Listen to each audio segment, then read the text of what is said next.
concursului. Președintele juriului de azi. Doamnelor și domnilor, dragi români, este o plăcere deosebită de a mulțumi statului ucrainean pentru că ne-au creat încă o dată condițiile specifice unei țări democratice pentru ca activitatea unei etnii care locuiește, trăiește, mulțește în Ucraina să se poată manifesta. Fiindcă sărbătoarea de azi este dedicată un eveniment mai puțin cunoscut în istorie, vreau ca în 2-3 fraze să explic tuturor ce înseamnă sărbătoarea limbii materne cu riscul de nu a deranja, dar a da o informație în plus unor care o știu, dar trebuie să recunosc că nici eu nu cunosc acest eveniment decât de 2 ani de zile.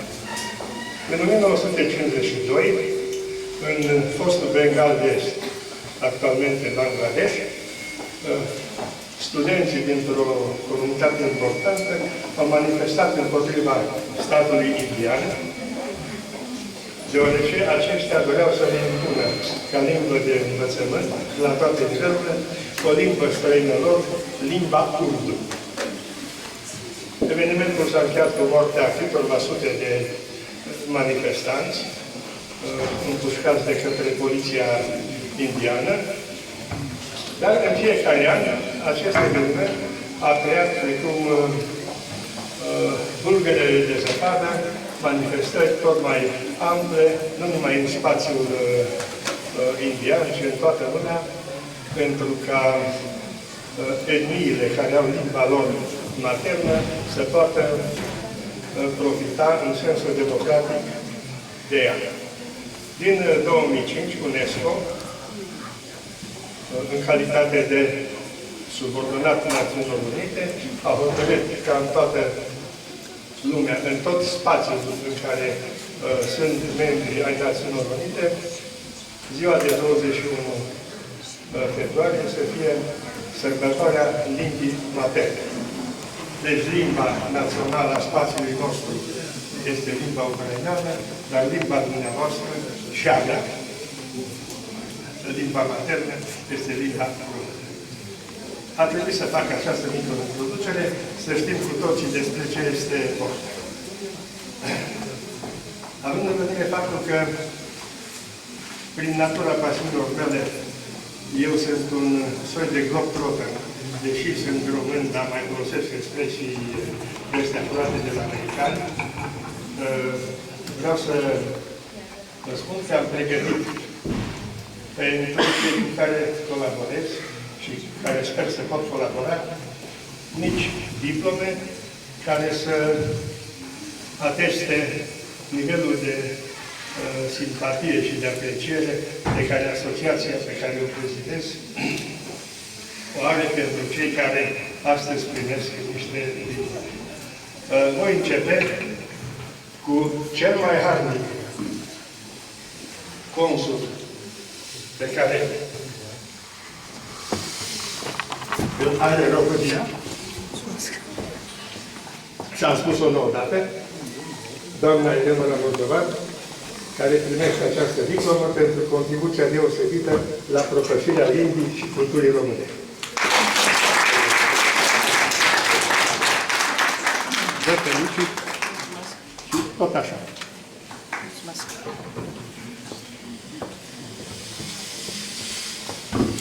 Am avut plăcerea și onoarea în ultimul timp să cunosc o foarte bună româncă, ce din păcate astăzi nu poate fi aici. Este vorba de doamna Renata Șiman-Moiș, care a fost alături de noi în cursul săptămânii trecute, în eforturile de a pune bazele fizice a Liceului Românesc din Slatina.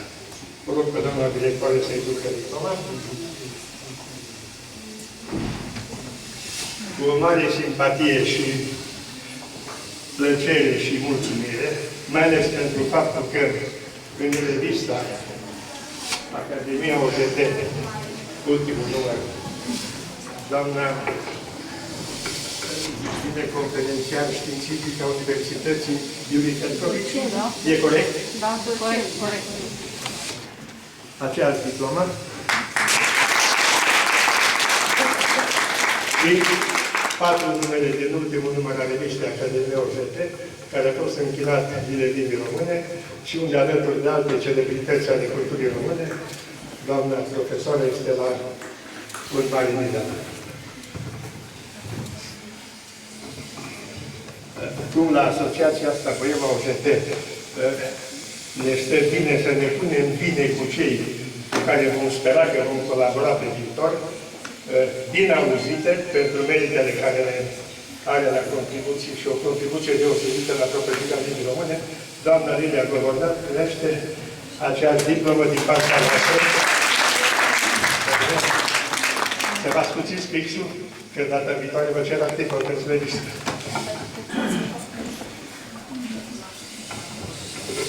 Din păcate, un mare român, deși fizicul lui este așa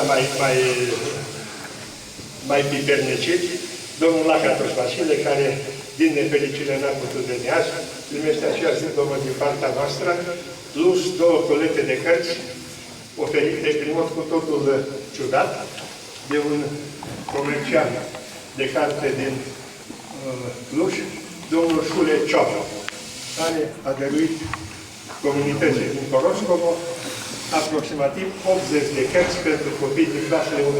În română, în română. În română, Da.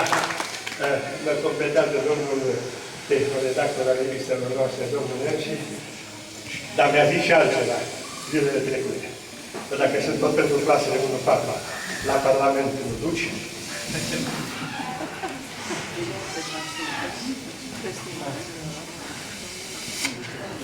Pentru faptul că o profesoară de psihologie se comportă mai abitir ca un profesor de română la șah, doamna directoare Șoba Gherina primește aceeași diplomă, alături de o carte de specialitate. Putem să arătăm?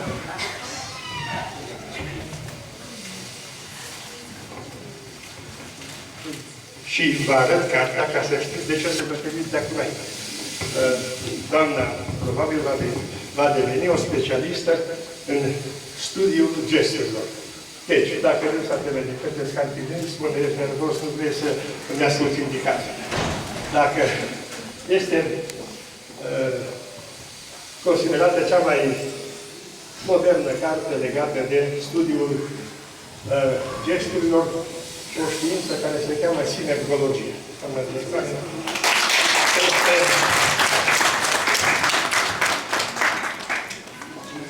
Peste vreo 20 de ani mai aștept o invitație de la dumneavoastră.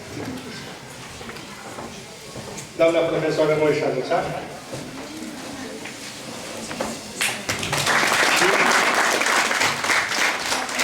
Cu invitația că dacă îl citește pe Cioran, o să-ți dea seama despre neajunsul dat de fi născut, dacă nu crede. Doamna Șimanana, care a zis o chestie deosebită, mi-a pus un semn aici, ca să nu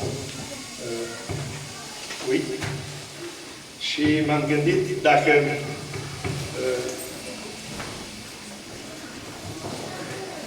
un număr viitor de Academia OJT, care va fi dedicat limbii române, nu o să aibă această strofă. Ne-ai să o citești tu? Nu, că ai microfon. E limba mea maternă, mai mândră ca oricare, ce ternă eternă, căci e nemuritoare. Felicitări, domnule!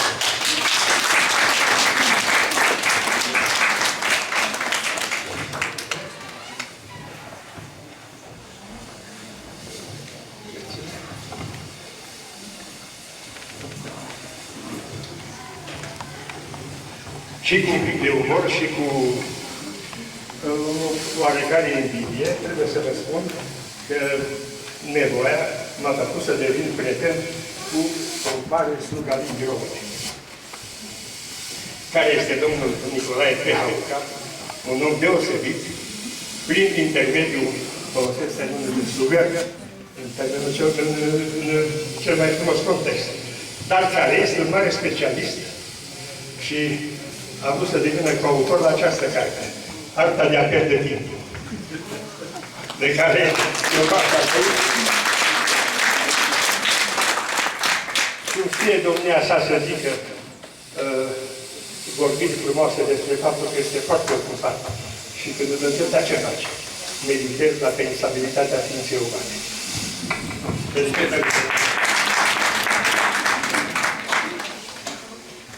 Și nu, în ultimul rând, deși mai la coadă, cred că unul din primii luptători din zonă pentru drepturile românilor, domnul Ioan Botoș, care are merite deosebite la propășirea limbii și culturii române.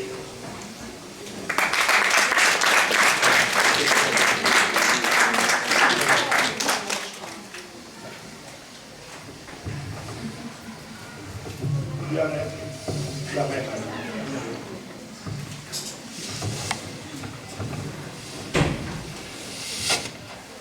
Cu toții trebuie să mulțumim acestei instituții de învățământ purul românești pentru faptul că a organizat acest eveniment și ne-a făcut tuturor onoarea de a fi aici.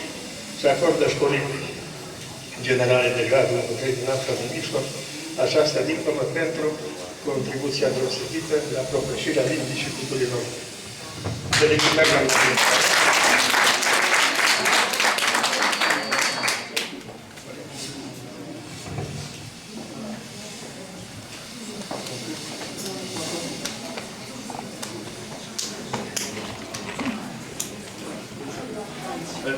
Ca să mă dau important ca toți mari vorbitori, că n-am cu titlu, practic trebuie să mă caut aici la musulman și să-mi scot hârtiile, să aștept ca domnii cameraman să pregătească vâzdăgările astea electronice care ne fac celebre.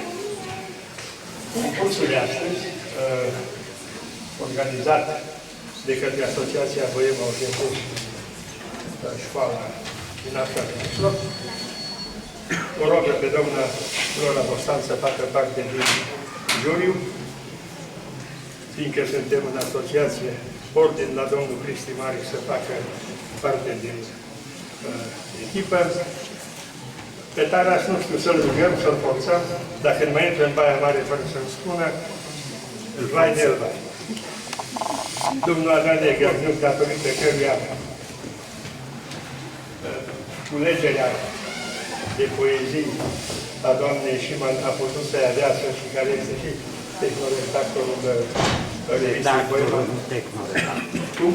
Redactorul de carte. Tehnoredactorul e ceva cu calculatorul. Și sunt la calculatorul pe aia. Nu tehnoredactor, acolo cu liceam. Și cu redacta.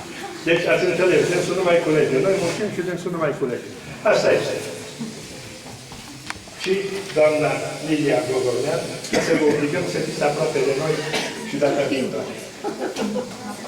Și, bineînțeles, spre necazul copiilor, impunerea doamnelor profesori a fost ca eu, care sunt cel mai rău, mai dur și ca fost militar care să mă manifest, președinte, dar să știți, eu numai o să fiu de acord cu notele care le dați dumneavoastră.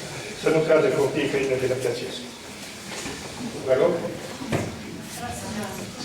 Poftim? Dar am citit și pe tare. Dar eu se tara să primea jurul ca de un capțen. Fiindcă unii dintre cei care participă la manifestare o să ajungă studenți.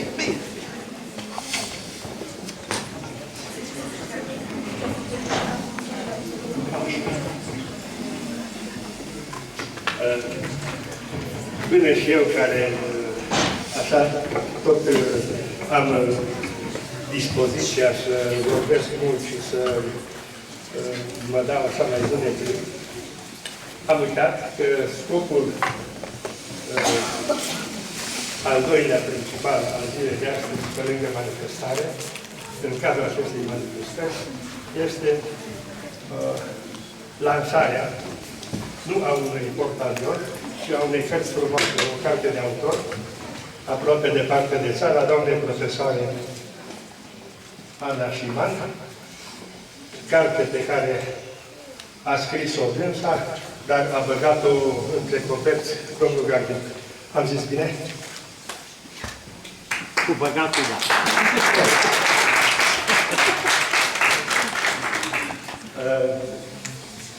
Să vă spun câte lipsuri are doamna Șimat, fiindcă la o lansare de carte, dacă l-auzi prea tare pe autor, pune cartea sub pernă și zice tot timpul am cartea la cap și la revedere. Primul lucru, la ce posibilități de creație are domnia sa, cartea putea fi mult mai voluminoasă, cu un conținut mult mai complex.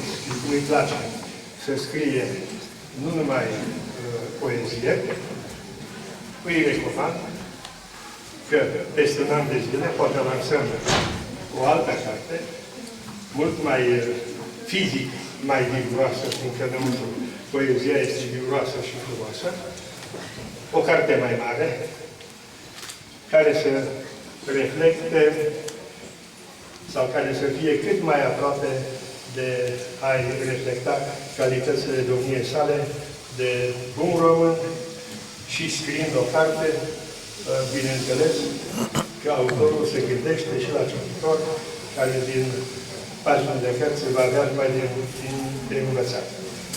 O felicit cu această ocazie și spun sincer, la mai mare și la mai multe publicații. Îl rog pe domnul Anane Gabriu.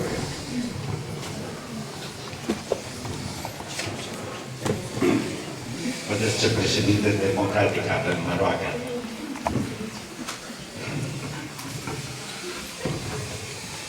Povestea implicării noastre aici are două etape. În 1 decembrie, doamna directoare ne-a spus, vrem în 21 februarie să facem această sărbătoare. Ne puteți sprijini?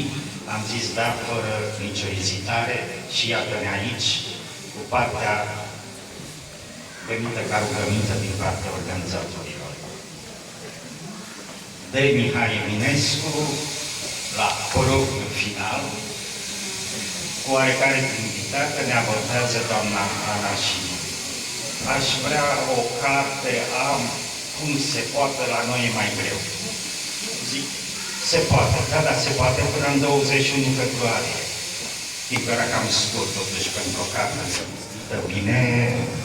O lună e relativ puțin. Sper că se audă. Deci o lună e puțin. Am făcut tot ce este posibil ca să preparăm această manifestare cu cartea prezentă aici. Am purtat un dialog cu autoarea, pentru că erau vorba de niște stilizări. Ne-a ajutat internetul, posibilitatea de a ne vedea față în față și a negocia. Nu a fost la îndemână și din motive de expirare pașaport, dar cred că... Deci pe domnul Neași îl interesa mai mult să fie față în față, vă dați seama. Când vede o femeie frumoasă, nu vrea să discute pe internet, numai față în față. Da, mai ales iubitoare de poezie. Puteau să iubească și altceva. Eu ce pot să vă spun, aș fi subiectiv, dar am lucrat cu foarte mult drag. Cu foarte mult drag, a revenit. Am lucrat cu foarte mult drag la această carte, pentru că am simțit-o sinceră și cu un mesaj fierbinte, nu știu, un fel de patriotism al cărui intensitate nu o mai regăsesc aproape la noi. Și aici este absolut super. În rest, din punctul meu de vedere, a fost o plăcere să lucrez la această carte. Mă bucur că ne-am încadrat în termen pentru a, dacă aveți de gând la următoarele cărți, să ne spuneți mai mult timp ca să lucrăm și mai pe dignă. Și e o mare bucurie că am reușit la o sărbătoare despre limba maternă să publicăm o carte în limba maternă din partea unor români care doar istoria a făcut să fie din coace Tisa. În rest, poate mai puțin, mai mult patrioți decât noi. Vă mulțumesc!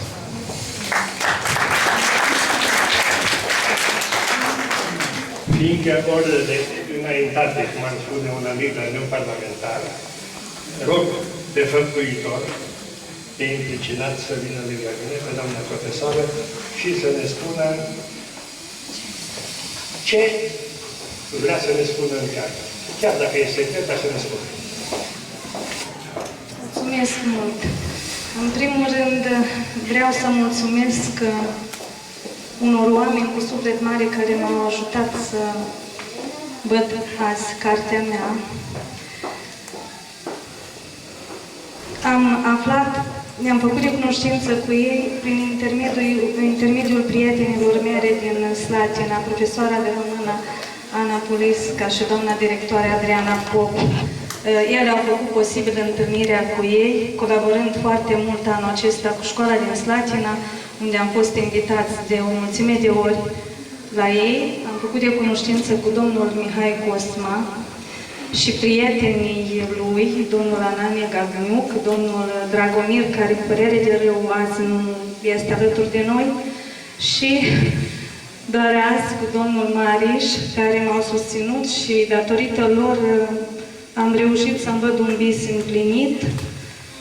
Mai mult de atât, cartea aceasta este o victorie al curajului meu de a face cunoscut ceea ce am în suflet publicului. Curaj care a cam dormit mulți ani la rând. Am încercat în carte o parte din sufletul meu să-l pun, indiferent de ce temă am vorbit, fie că am vorbit de limbă, fie că am vorbit de pământul natal, fie că am vorbit de părinți, de familie. Sper că o să vă placă.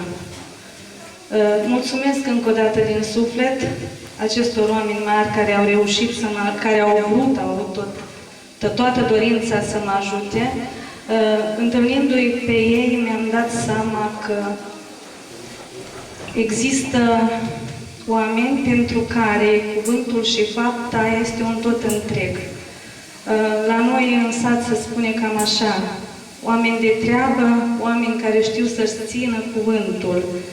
Sunt foarte puțini astfel de oameni în prezent. Le mulțumesc din suflet și am pentru ei niște cadouri.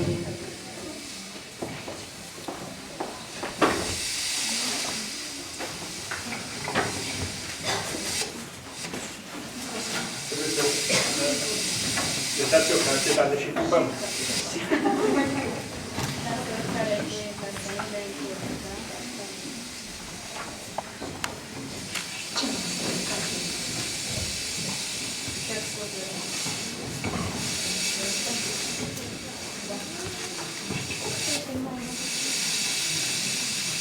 Am avut de acum vreo 10 să ajungem. Domnul Mihai Cosma, mulțumesc mult pentru ajutor.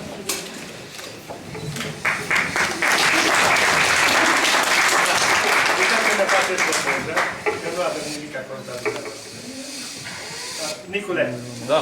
ca să ai motiv de vârf pe mâine, pe Golobinul.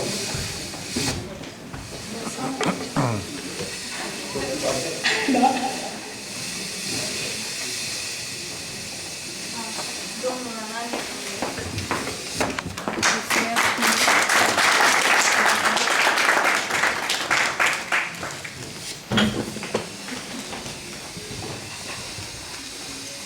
Domnul Cristian Mariș.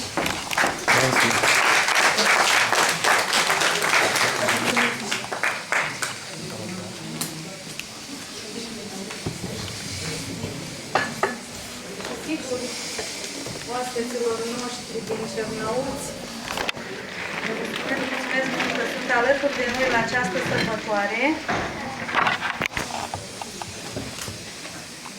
Doamna Leonora Moldovan,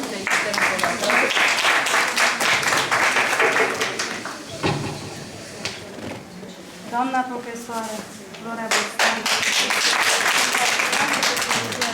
dumneavoastră.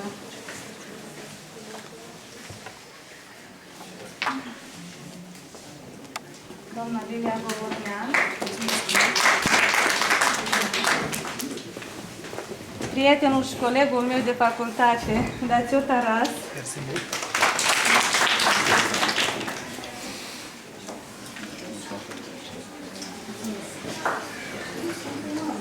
Încă o dată mulțumesc la toată lumea.